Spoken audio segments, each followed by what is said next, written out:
কেন হাঁটছে? আমাদের ইকোআইসি বোঝা চাপিয়ে দেওয়া হয়েছে। ইকোআইসি নামে বাচ্চাদের, শিশুদের, মায়েদের খাবার থেকে বঞ্চিত করা হচ্ছে। তারপর সেন্টারগুলোর উপযুক্ত পরিকাঠামোর অভাব। দীর্ঘদিন আমার সেন্টারেই গত 9 বছর ধরে কোনো হেল্পার নেই। হেল্পার কর্মীর কাজ একা করছি, তার উপর ইকোআইসির কাজ চাপিয়ে দেওয়া হচ্ছে। আমরা কর্মীরা অসুস্থ হয়ে পড়ছি। বিভিন্নভাবে জ্বালানি বিল, সবজি বিল মাসের পর মাস চলে যাচ্ছে, দেওয়া হচ্ছে না। অনারিয়াম মাসের শেষে দেওয়া হচ্ছে, 2 মাসের জ্বালানি সবজি বিল পাওয়া যাচ্ছে না। মেয়েরা কীভাবে চালাবে সেন্টার বলুন? ওই জন্যই আজকে আমরা এখানে এসেছি। মা শিশুদের খাবার আমরা সঠিক করে দিতে পারি না, খাবারের বরাদ্দ যথেষ্ট নয়, জ্বালানির বরাদ্দ যথেষ্ট নয়। এখন আপনারা জানেন অ্যাপসে কাজ হচ্ছে ফোনের মধ্যে। আজকে বিগত 3 বছর হয়ে গেল রাজ্য সরকার আমাদের ফোন দেয়নি। ফোন না দিয়ে ভয় দেখিয়ে চেক করে আমাদের দিয়ে কাজ করা হচ্ছে প্রতিনিয়ত। আবার তার জন্য আমরা খাবার দিতে পারছি।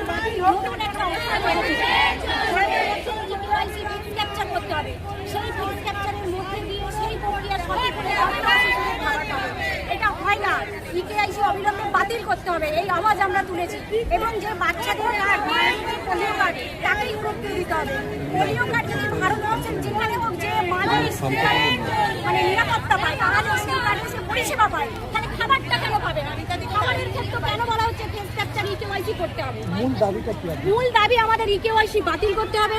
অবিলম্বে আমাদের ফোনে কাজ করার জন্য স্মার্টফোন, সিম কার্ড রিচার্জ দিতে হবে। অবিলম্বে আমাদের অনারিয়াম বৃদ্ধি করতে হবে। সরকারি কর্মচারী স্বীকৃতি দিতে হবে। পিএফ পেনশন গ্র্যাচুইটি দিতে হবে। এবং কর্মী সহায়িকাদের একটা খাবার প্রাপ্য। এই প্রকল্পের শুরু থেকে সেটা আমরা পেয়ে আসছি। আজ অলিখিতভাবে এই খাবার আমাদের বন্ধ করে দেওয়া হচ্ছে। আমরা খাতায় খাবার দেখাচ্ছি, অফিস কেটে দিচ্ছি। দপ্তরে গেলে দপ্তর বলে না আপনারা খাবার পাবেন, সিডিপিও বলে আমরা দিতে পারবো না। এই নাটক চলছে, তাঁতের মাথুর মতো আমরা এদিক আর ওদিক করছি। আমাদের দেয়ালে পিঠ থেকে গেছে। আজকে আমরা রাস্তায় আসতে বাধ্য হয়েছি। 18 বছর জ্বালানি বাড়েনি। বলুন তো, 18 বছর মানুষের জীবনে কি দ্রব্যমূল্য বৃদ্ধি পায়নি?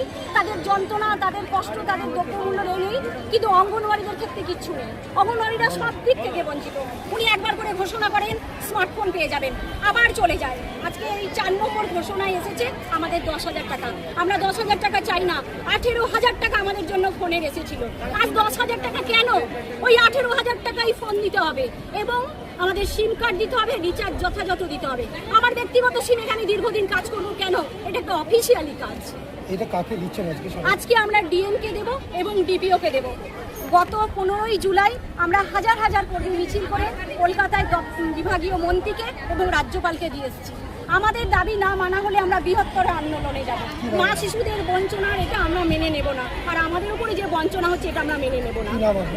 আমার নাম Rita Maiti, west Bengal anganwadi workers and helpers ইউনিয়নের জেলা